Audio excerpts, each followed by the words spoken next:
ओम श्री परमात्मने नमः।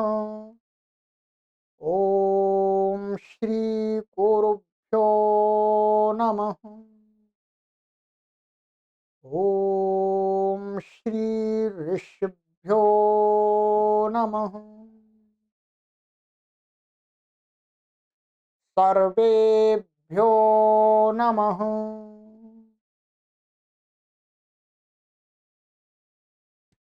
देववाणी संस्कृतम यूट्यूब चैनल में आप सभी संस्कृत प्रेमियों का हार्दिक अभिनंदन।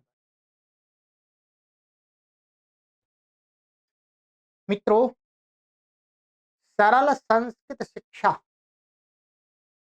प्रारंभिक रचनानुवाद कौमुदी कोर्स को पढ़ रहे हैं। शून्य स्तर से शुद्ध संस्कृत संभाषण और लेखन सीखने के लिए आज हमारी इस सीरीज की कक्षा संख्या 31वीं 31वीं है। ठीक है, 30 कक्षाएं हो चुकी। और मित्रों, ये पूरा हमारा कार्यक्रम निशुल्क संचालित होता है, अर्थात किसी भी पढ़ने वाले पाठक से कोई शुल्क नहीं लिया, परंतु इस पूरी व्यवस्था को चलाने में जो भी व्यय होता है, धन खर्च होता है, वो सब आपकी तरफ से हमें दान के रूप में प्राप्त। इसलिए मित्रों, आप सभी से अवश्य निवेदन करेंगे कि आप सभी जितने भी पाठक हैं, आप सभी स्वयं और अपने परिचित लोगों को इस संस्कृत भाषा के प्रचार प्रसार के मासिक सदस्य बने और बनाएं। विद्या का दान और विद्या के लिए दान, अर्थात विद्या का दान और विद्या की वृद्धि के लिए जो दान होता है वो सर्वश्रेष्ठ कैटेगरी श्रेणी का दान माना जाता है। तो आप सभी से निवेदन करेंगे कि हम विद्या का दान कर रहे हैं, आप विद्या की वृद्धि के लिए दान करें, आर्थिक रूप से सहयोग अवश्य करें। अपने परिचित लोगों से भी अवश्य कराएं, परंतु शुल्क रूप में आप ना दें, दान रूप में दें। इस विद्या के प्रचार प्रसार की वृद्धि के लिए दें। ऐसा मन में भाव रखें कि मैं दान कर रहा हूं, मैं संस्कृत भाषा के प्रचार प्रसार के लिए ये दान कर रहा हूं अपनी तरफ से। ये भाव रख करके दें और अपने परिचित सगे संबंधी जो समर्थ लोग हैं उनसे भी निवेदन करें। चलिएगा, ये आपको मैंने ये यहाँ पर क्यूआर को ये गूगल पे, फोन पे, पेटीएम का नंबर दिया है। ठीक है, ये क्यूआर कोड है, इसको भी आप स्कैन कर सकते हैं। वीडियो के डिस्क्रिप्शन में डिटेल दे दी है हमने पूरी। ठीक है, ये यहाँ पर मैंने लिख दिया है आपके सूचनार्थ। देववाणी संस्कृतम ई गुरुकुलम ऑनलाइन निशुल्क संस्कृत शिक्षण केंद्र संस्थानम हरिद्वारम मासिक सदस्य बनिएगा। आप सभी से निवेदन किया जाता है कि देववाणी संस्कृतम संस्थान पूर्णतः आप सभी के सहयोग से निशुल्क संचालित होता है। इसे संचालित करने में प्रति माह लगभग 55, 60, 65 हजार रुपए व्यय होता है। कृपया इस संस्कृत भाषा एवं वैदिक धर्म के प्रचार प्रसार के महान यज्ञ को अबाध रूप से निरंतर संचालित करने हेतु आप सभी प्रति माह स्वेच्छा पूर्वक अपना आर्थिक सहयोग प्रदान करते हैं। ये अकाउंट डिटेल दे दिया हमने, ये क्यूआर कोड है, सबसे सरल, इस पर आप हमारा सहयोग करें संस्थान। ठीक है, चलिए अब चलते हैं मित्रों। 13वां अभ्यास मैंने आपको पढ़ा दिया पूरा,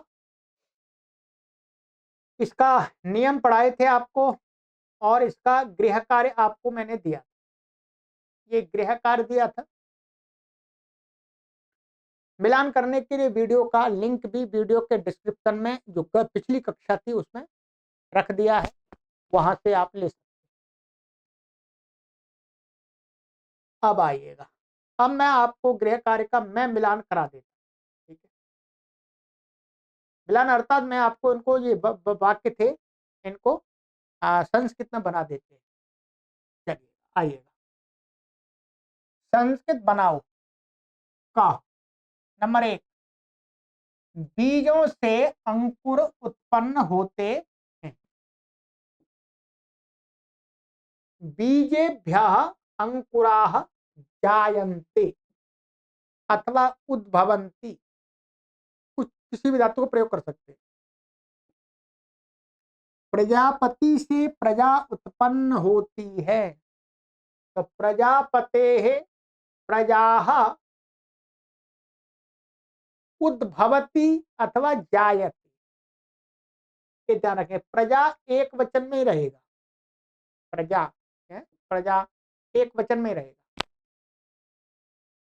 हिमालय से गंगा निकलती है, हिमालयात गंगा उद्भवति अथवा प्रभवति। सेनापति से चोर छिपता है, सेनापते है चोरः निलीयते, ठीक है। यही वाक्य था हमारा, कहाँ था,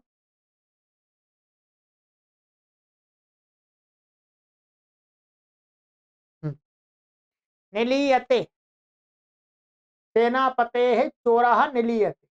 5वां, देवदत्त से यज्ञदत्त अधिक चतुर है, तो देवदत्तात् यज्ञदत्तः पटुतरः अस्ति।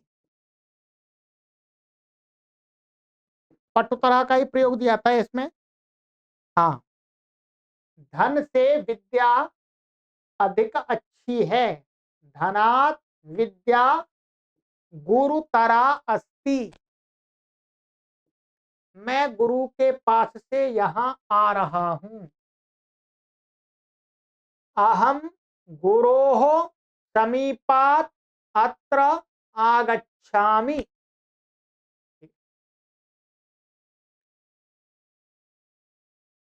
वह बहुत दूर से आया आ रहा है, सह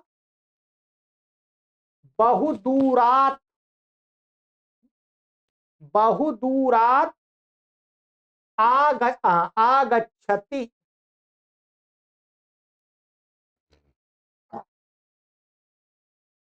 या आप यहाँ पर बहु नहीं लगाएंगे, दूरात कर देंगे तो भी, माने दूरात दूर से आ रहा है, ठीक है। बहुत लगा दिया है तो बहु भी लगा सकते हैं, बहुदूरात बहुदूर शब्द कर सकते हैं। देवदत्ता कृष्ण की तरह बहुत चतुर और श्रेष्ठ है, तो देवदत्ता कृष्ण इव पटुतर पटुतरः, पटु होगा, ठीक है।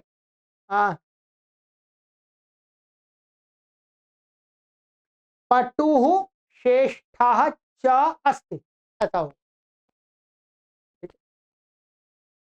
पटुः श्रेष्ठः च अस्ति, ऐसा कर लीजिएगा, ठीक। तुम पत्र लिखते हो,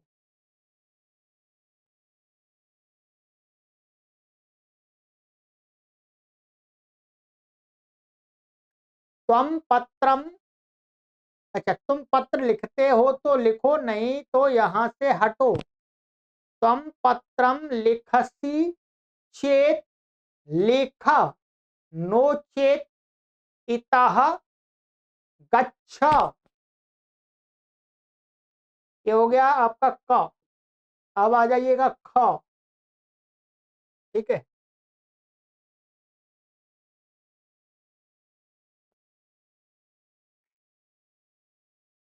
अच्छा, तू यहाँ आया, तो त्वम अत्र आगच्छः, ठीक है। मैं तुझको देखता हूं, अहम त्वाम पश्यामि, तेरे साथ वहां कौन है, त्वया सह तत्र कः अस्ति। तुझे फल अच्छा लगता है या लड्डू? तुभ्यम फलम रोचते मोदकम वा। तेरी पुस्तक कहाँ है? तव पुस्तकम कुत्र अस्ति। ध्यान रखेंगे, इस वाक्य का कर्ता कौन है? ये है, इसका तो संबंध है, षष्ठी हो गई। अनेक पाठक सोचते ये करता नहीं है। कर्ता इस वाक्य का, अस धातु का कर्ता पुस्तक है। ध्यान रखें, तो पुस्तक के अनुसार इसमें आएगा तव पुस्तकम कुत्र अस्ति।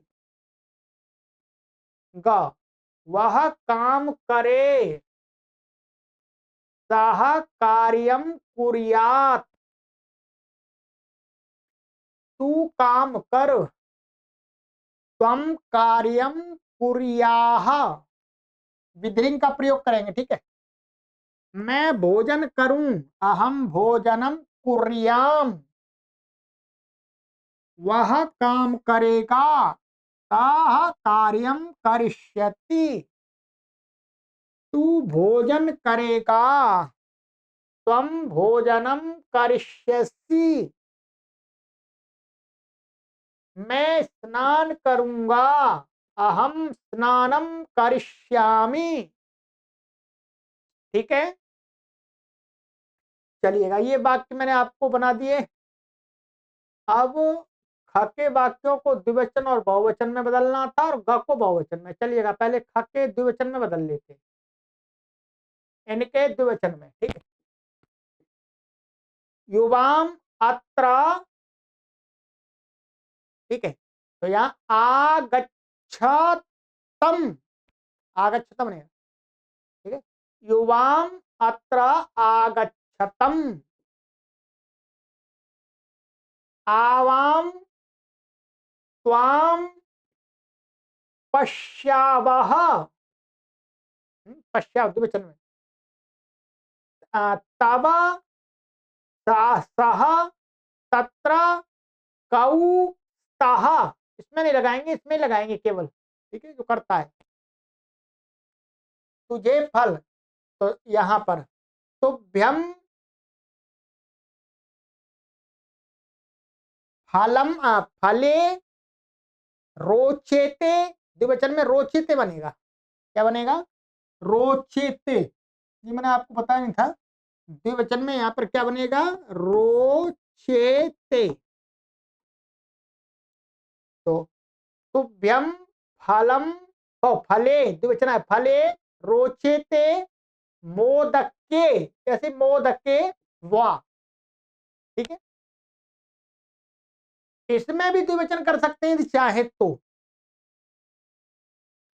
युवाभ्याम, युवाभ्याम फले रोचेते मोदके वा। यहां पर तब पुस्तके कुत्र स्तः, यहां द्विवचन कर दिया। अब इसको बहुवचन में लेना है, चलिए। यूयम अत्र आगच्छत, वयम त्वाम पश्यामः, त्वया सह तत्र के सन्ति।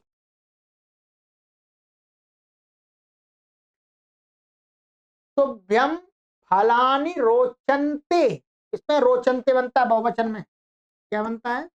रोचन्ते। तुभ्यम फलानि रोचन्ते मोदकानि वा।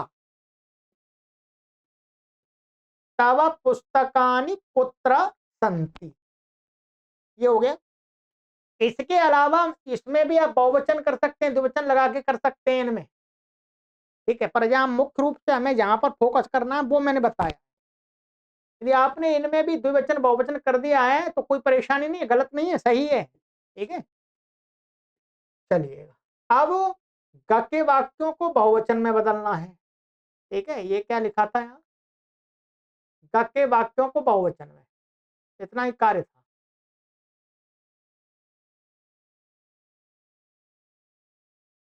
आइएगा, ते कार्यम कुर्युः, ठीक है, यूयम कार्यम कुर्यात, वयम भोजनम कुर्याम,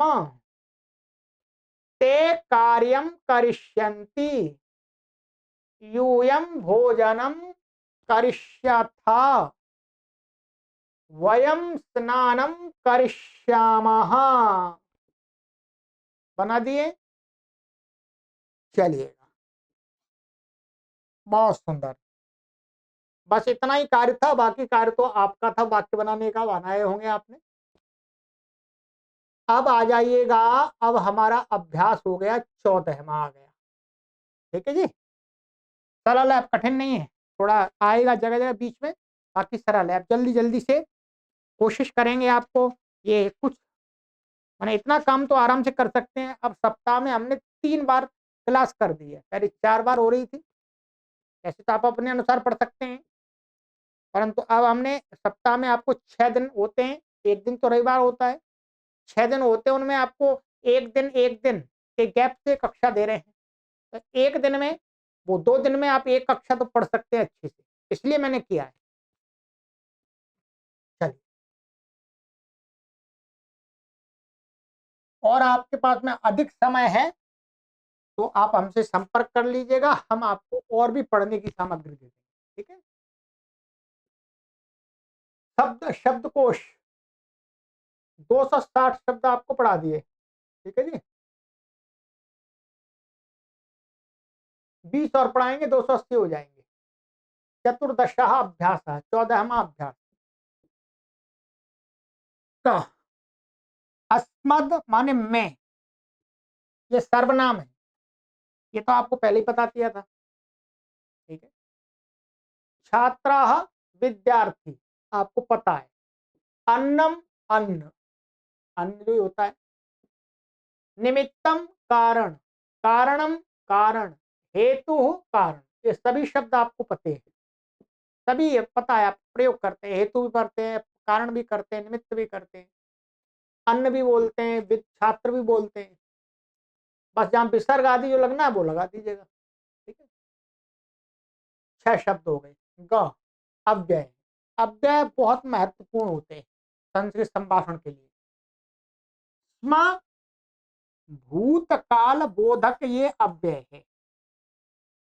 इसमें का प्रयोग करते हैं तो क्या है, जो क्रिया होती है वो भूतकाल की बन जाती है। ये बताएंगे क्या कौन सी क्रिया भूतकाल की बन जाती है, इसको बहुत अच्छी प्रकार से आपको प्रयोग करना है।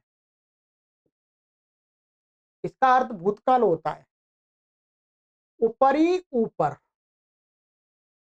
अधः नीचे, नीचे ही नीचे, पुराह सामने, ठीक है, इन फ्रंट, पश्चात पीछे, बैक साइड, अग्रे आगे, अग्रतः आगे, दोनों का एक ही अर्थ है, ठीक है। यावत, जितना, जितना अर्थ होता है, अथवा जब तक, दोनों अर्थों में प्रयोग होता है। तावत, उतना, अथवा तब तक, ठीक है।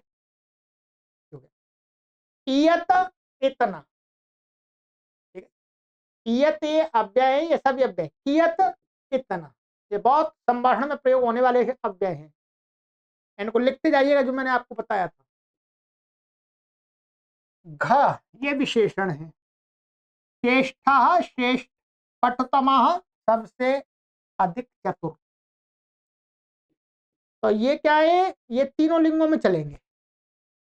ये पुल्लिंग के दिए, स्त्रीलिंग में रमा के समान श्रेष्ठा पटुतमा, नपुंसकलिंग में श्रेष्ठम पटुतमम, फल के समान। ये तो है शब्दकोश, इसको आपको याद करना, याद से अधिकतर तो याद ही है। ये शब्द बहुत महत्वपूर्ण, इनको याद कर लीजिएगा। बाकी अनुवाद अधिक से अधिक बनाइएगा तो उसमें अभ्यास हो जाएगा, अपने आप याद हो जाएगा। चलिएगा आगे चलते हैं। व्याकरण में ये बताएंगे आपको अस्मद शब्द के रूप और षष्ठी विभक्ति। अस्मद शब्द के रूप मैंने आपको पहले ही याद करा दिए हैं, आवृत्ति करा देंगे आज, ठीक है। नंबर 1, अस्मद शब्द के पूरे रूप स्मरण करो, देखो शब्द संख्या 40 पुस्तक में। आइए,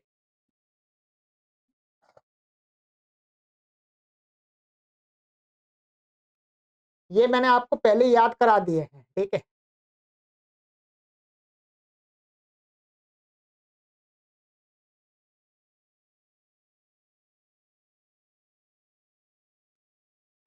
ये है अस्मद के। यहाँ पर भी क्या है, मैं ये वाला जो द्वितीय, चतुर्थी और षष्ठी में दो दो रूप बनते हैं इसके भी, जैसे युष्मत के बताए थे वैसे ही।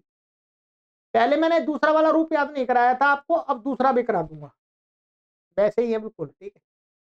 अब देख लीजिएगा, अहम, आवाम, वयम, बोलिए मेरे साथ, माम, आवाम, अस्मान, मा, नौ, नाह, मया, आवाभ्याम, अस्माभिः, मह्यम, आवाभ्याम, अस्मभ्यम, मे, नौ, नाह, मत, आवाभ्याम, अस्मत्, मम, आवयोः, अस्माकं, मे, नौ, नाह, मयि, आवयोः, अस्मासु, ठीक है। ये हो गया। इसमें देखिएगा, द्वितीय में मा, नौ, नह, ये याद कर लीजिएगा। फिर क्या आगे षष्ठी में मे, और चतुर्थी में और षष्ठी में एक वचन में मे बनता है, और द्विवचन बहुवचन बहुवचन में तो ये समान बनते हैं, मे नौ नह, मे नौ नह।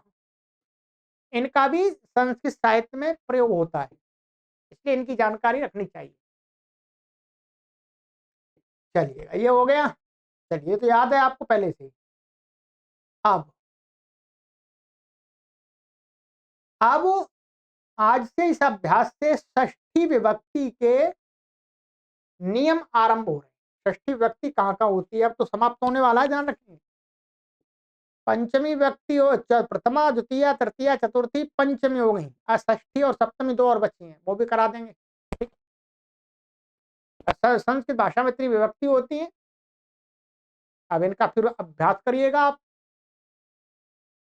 आइएगा, पहले पहले नियम है 35वां। ये नियम बहुत महत्वपूर्ण है। धातु के लट लकार वाले रूप के साथ में स्मा अव्यय लगाने से भूतकाल अर्थ हो जाता है। क्या, धातु रूप जो लट लकार के होते हैं, लट लकार की क्रिया, लट लकार के रूप किस क्रिया को बताते हैं, वर्तमान काल की क्रिया को। परंतु उसी लट लकार के रूपों के पीछे हम ये जोड़ दें स्म, तो उसका वर्तमान काल अर्थ नहीं रहता, भूतकाल हो जाता है। अर्थात आपको किसी धातु के लंग लकार के रूप याद नहीं है, तो आप लट लकार के रूप के पीछे स्म लगा करके भूतकाल का वाक्य बना सकते हैं। अभी जैसे बता रहे हैं, जैसे वह पढ़ता था, भूतकाल का वाक्य, तो स पठती स्मा, पीछे लगा दिया, उसके अलग रखते, जोड़ नहीं देते, जोड़ते नहीं है, अलग ही रखते पीछे। स्मा, वह पढ़ता था। अहम गच्छामि स्म, क्या है, अहम गच्छामि स्म, मैं जाता था। अब आप भूतकाल की बात बना सकते, इस प्रकार से। ये इस प्रकार का अर्थ होता है, मैं करता था, पीता था, ता था, ती थे, ते थे, इस प्रकार का। कर रहे थे इत्यादि नहीं होता, उसके लिए लंग लकार का प्रयोग होता है, ये ध्यान रखें, ठीक है। परंतु समान रूप से आप ये प्रयोग कर सकते हैं, इसको अच्छी प्रकार से याद कर लीजिएगा। अब है हमारा नियम 36। अच्छा नहीं, 36 तो ऊपर है। स्टार वाला नियम है ये। संबंध कारक के अर्थ में षष्ठी विभक्ति होती है। संबंध अर्थात किसी का किसी के साथ में संबंध, रिलेशन बताना होता है, तो वहां पर षष्ठी विभक्ति का प्रयोग कर। ठीक है, मेरा, तेरा, उसका, उसकी, उसके, इस प्रकार से किसी के साथ किसी का रिलेशन बताते हैं, तो जिसका बताते हैं उसमें षष्ठी होती है। जैसे रामस्य पुस्तकम, पुस्तक मान पुस्तक के साथ में राम का संबंध बताया जाए, ये पुस्तक किसकी है? राम की। तो काकी के वही अर्थ आ जाते हैं। तो रामस्य पुस्तकम, कृष्णस्य गृहम, गंगायाः जलम, गंगा का जल, वृक्षस्य पत्रम, वृक्ष के पत्ते, वृक्ष का पत्ता। तो ये संबंध बताया जा रहा है। पुस्तक और राम का संबंध, घर और कृष्ण का संबंध, जल का और गंगा का संबंध, और पत्ते का और पेड़ का संबंध। ठीक है, सरल है। इस नियम में आप ऐसा ध्यान रख लेंगे, का, की, के, समान रूप से हिंदी के वाक्य में जिस शब्द के पीछे का, की, के आता है, उस शब्द में क्या कर देना चाहिए? षष्ठी विभक्ति का रूप प्रयोग। ठीक है, चलिएगा। ये नियम बहुत प्रयोग होता है हमारे भाषा में। नियम 37, हेतु शब्द के साथ षष्ठी विभक्ति होती है। क्या? हेतु शब्द के साथ, हेतु शब्द के साथ ये कहते हैं कि हेतु का संबंध जिस शब्द के साथ होता है उस शब्द में षष्ठी होती है। ठीक है, क्या है? उस शब्द में षष्ठी है। जैसे अध्ययन के हेतु रहता है, तो अध्ययनस्य हेतोः वसति, इसमें षष्ठी दिखा रहे हैं मुख्य रूप से। ये क्या? इस नियम से इसमें दिखा रहे हैं षष्ठी, इसमें।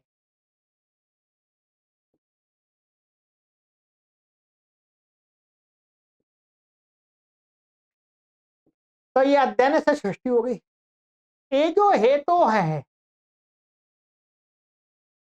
इसमें षष्ठी भी हो सकती है, पंचमी भी हो सकती है, तृतीया भी हो सकती है। ठीक है, यहां पर अध्ययन के हेतु से रहता है। वास्तव में ये हेतु में यहां पर षष्ठी है, वो पंचमी है। क्या है? पंचमी। तो ये वाला नियम है, ये यहां बता रहा है हेतु शब्द के साथ षष्ठी होती है, हेतु शब्द के साथ इसका संबंध है, तो इसमें षष्ठी होती है। धनस्य हेतु पठती, धन के हेतु से पढ़ता है। धन प्राप्त होगा, धन मिलेगा, इसलिए पढ़ रहा है, तो इसमें षष्ठी हो गई। ध्यान रखेंगे, समझ लीजिए अच्छी प्रकार से। ये हो गया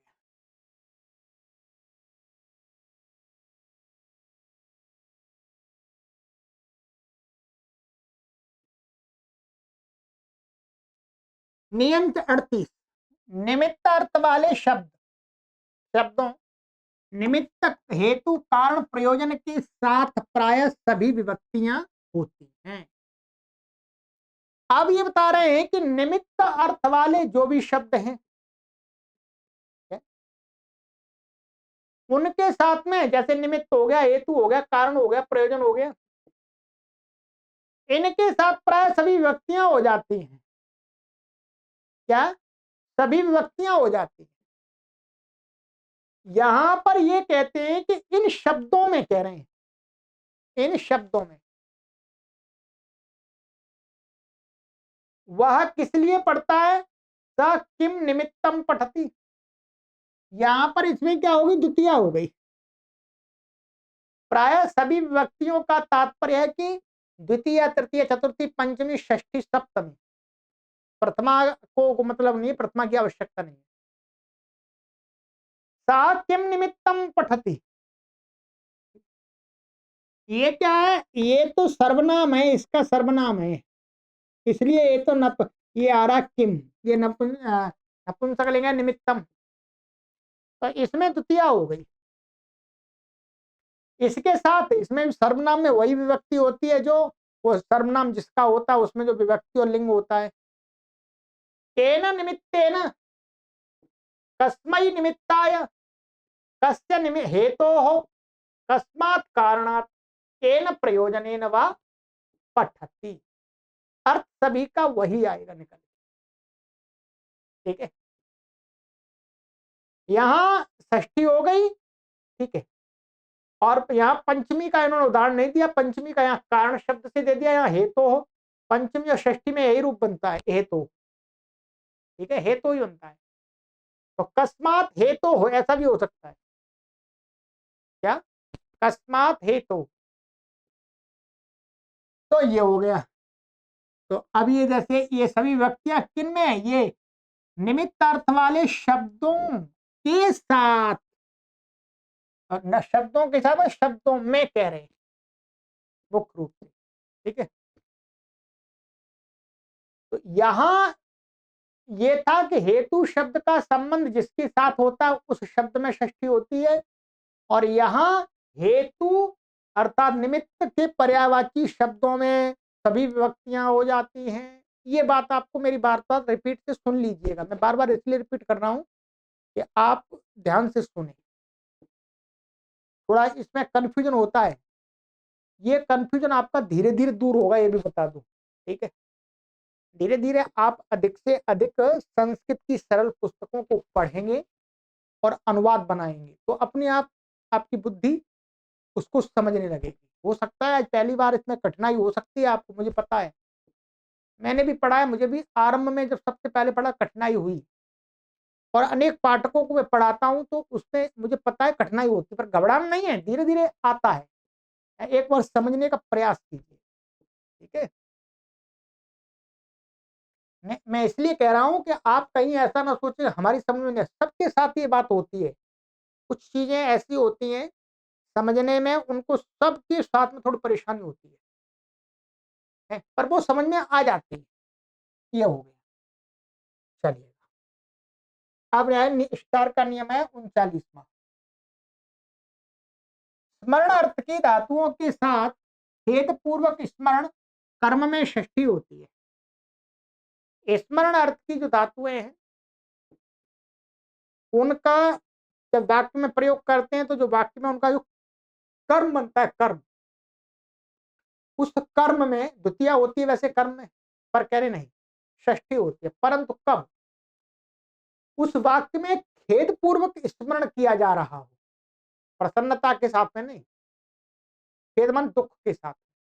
जैसे मातुः स्मरति, माता को खेद पूर्वक स्मरण करता है बालक, खेद मन दुख, बच्चा माता को याद करता है, जो दुख होता है इसलिए याद करता है, रो जो मन याद कर रहा है खेद पूर्वक। ठीक है, यदि बच्चा माता को प्रसन्नता पूर्वक हंसता हुआ खिलखिलाता हुआ याद करता है, तो फिर उसमें द्वितीया होगी, ध्यान रखेंगे क्या होगी, द्वितीया। तो मातु स्मृति, ये शब्द रूप क्या है, मातृ शब्द है, ये ध्यान रखेंगे, ये अभी आपका आया नहीं है, यह है मातृ शब्द। मातृ का षष्ठी व्यक्ति एक वचन में क्या बनता है, ये बनता है षष्ठी व्यक्ति एक वचन, मातु बनता है, षष्ठी होगी। यदि खेद पूर्वक नहीं होगा तो फिर इसमें द्वितीया होगी, मातरम, मातरम। तो ये नियम करता है खेद पूर्वक स्मरण किया जा रहा हो तो स्मरणार्थक धातु के कर्म में षष्ठी होती है। ठीक है, ये नियम ध्यान रखिएगा। कैसे मानिएगा, मैं बताता हूं। जैसे छात्र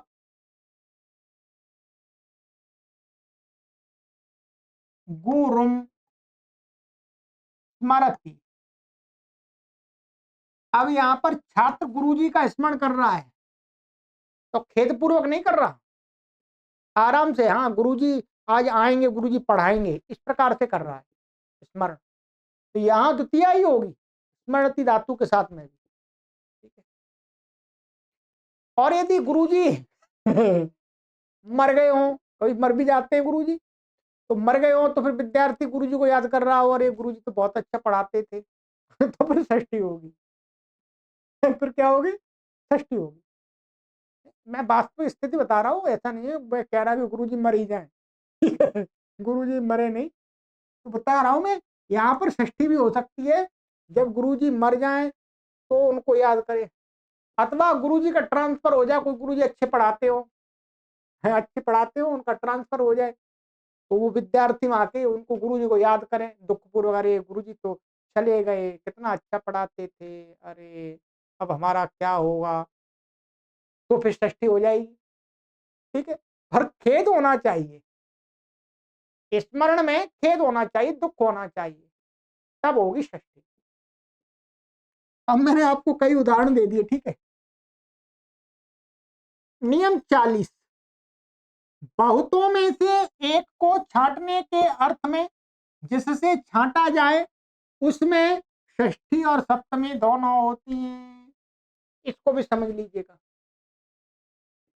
कि बहुतों में से माने अनेकों में से जब हम एक को छांटेंगे, छांटते हैं, तो जिससे छांटा जाता है उसको कहने वाले शब्द में षष्ठी विभक्ति भी कर सकते हैं, सप्तमी भी कर सकते हैं, नंबर नंबर पे, कभी षष्ठी कभी सप्तमी दोनों कर सकते हैं। जैसे छात्रों में राम श्रेष्ठ है, अब किसमें से राम को छांटा जा रहा है, किसमें से, छात्रों में, तो छात्र शब्द में सप्तमी या षष्ठी का प्रयोग करें, बहुवचन में अनेक, तो छात्राणाम छात्रेषु वा रामः श्रेष्ठः, दोनों में से एक का प्रयोग करेंगे, दोनों का नहीं करेंगे, छात्राणाम रामः श्रेष्ठः छात्रेषु रामः श्रेष्ठः, छात्रों में राम श्रेष्ठ है, अथवा अर्थ वही रहेगा, ठीक है। बालकानाम बालकेषु वा कृष्णः पटुतमः, बालकों में कृष्ण पटु है, माने चालाक, सरल है। ये नियम बोलचाल में हमें ध्यान रखना होता है, ठीक है। चलिएगा इस अभ्यास का अंतिम नियम, आज मैंने आपको एक अभ्यास पूरा करा दिया, मानिएगा। नियम 41 सरल है, इसलिए ऊपरी अधः नीचैः पुरः पश्चात अग्रे अग्रतः के साथ षष्ठी होती है। क्या इन शब्दों के साथ का मतलब, ये तो अव्यय, इनके साथ जो शब्द संबंध लगता है उन शब्दों में षष्ठी होती है। गृहस्य ऊपरी, गृहस्थ में हो गई घर के ऊपर, गृहस्य अधः घर के नीचे, गृहस्य पुरः गृह घर के सामने, गृहस्य पश्चात घर के पीछे, गृहस्य अग्रे घर के आगे, षष्ठी हो गई सबके साथ, ठीक है। नियम समझने का प्रयास कीजिएगा पूरा, थोड़ा रह भी जाता है कोई परेशानी नहीं, इसका जो सेकंड लेवल का कोर्स है उसको आप पढ़ेंगे तो उसमें और क्लियरिटी हो जाएगी, ठीक है। ध्यान रखेंगे, रुकना नहीं है, समझ में नहीं आया थोड़ा सा तो अरे यहीं रुके रहे, नहीं, आगे फिर आएगा, आगे फिर आएगा। सेकंड लेवल का कोर्स तैयार है, मैं भी कहीं नहीं जा रहा, तैयार आपके लिए कर दिया, मैं चला भी जाऊं कहीं तो आपके लिए तैयार है पूरा, है भंडार, ठीक है। तो घबराना नहीं है, निराश आपको होना नहीं बिल्कुल भी, ठीक है। चलिएगा अब मैं आपको देता हूं गृह कार्य करने के लिए, ये पहले इनके उदाहरण पढ़ लेते हैं, फिर आपको कार्य दे देते हैं, फिर आप आराम से अपना कार्य कीजिएगा और हम अपना कार्य करेंगे ठीक है।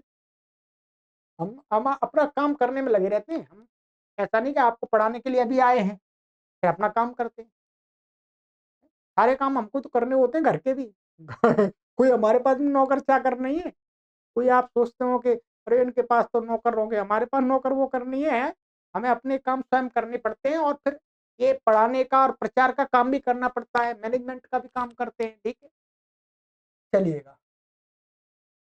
उदाहरण वाक्य, यह राम का घर है, एतत् रामस्य गृहम अस्ति। सरल है, अपने आप बना दी। एतत् रामस्य गृहम अस्ति, तो एतत् के लिए यह आ गया, वो यह के लिए एतत् आ गया, राम के लिए राम का आ गया, गृहम अस्ति। ठीक है, यह राम का घर है। आप इसको ऐसे भी बोल सकते हैं, एतत् मने रामस्य एतत् गृहम अस्ति, राम का यह घर है, ऐसे भी कह सकते हैं। ठीक है, पर अभी इसके अनुसार बना दिया है। भोजनस्य हेतु आगच्छ, भोजन के हेतु से आओ, भोजन करने के लिए। कस्मात् कारणात् हसति हससी, किस कारण से हंस रहे हो भाई, पंचमी हो गई। बालकः जनकस्य स्मरति, बालक पिताजी को याद करता है, अरे पिताजी कब आएंगे। ठीक है। शिष्याणाम रामः श्रेष्ठः पटुतमः च अस्ति, शिष्यों में राम श्रेष्ठ और चालाक है। गृहस्य उपरि पुरः पश्चात चक्के संति, घर के ऊपर सामने पीछे कौन कौन लोग हैं, कौन है। यहाँ षष्ठी हो गई है। अहम पठामी, मैं पढ़ता हूं। माम पश्य, मुझे देखो। माँ मया सह रामः अस्ति, मेरे साथ राम है। मह्यम मोदकम रोचते, मुझे लड्डू अच्छा लगता है। करता कौन है इसमें। बार बार का देख लो, पूछता हूं तो लोग कहते हैं ये करता है, ये करता नहीं है। इस वाक्य का कर्ता कौन है, मोदक है, इसलिए तो इसमें प्रथमा है कर्ता में, और क्रिया इसके अनुसार है। वो तो संप्रदान कारक है, इसलिए उसमें चतुर्थी। मामा एतत् पुस्तकम अस्ति, मेरी यह पुस्तक है। मयि क्षमा सत्यम च स्तः, मुझ में क्षमा और सत्य है। यावत इच्छसी तावत भक्षय, जितना चाहते हो उतना खाओ। यावत गुरु अत्र अस्ति तावत अत्र एव तिष्ठ, जब तक गुरुजी यहाँ है तब तक यहाँ ही रुको। गुरुजी से पहले नहीं जाना, गुरुजी से पहले चले जाएंगे तो फिर पढ़ाई कैसे पूरी होगी। मेरे से बाद में जाना है आपको, यहाँ से ऑनलाइन में तो पक्का ही जाना है। चलिए, ये हो गया मित्रों। अब आपके ये वाक्य है, इनको बनाना है आपको। 21 वाक्य हैं, अधिक नहीं है। अशुद्ध वाक्य और शुद्ध वाक्य, चलिएगा इनको भी देख लेते हैं।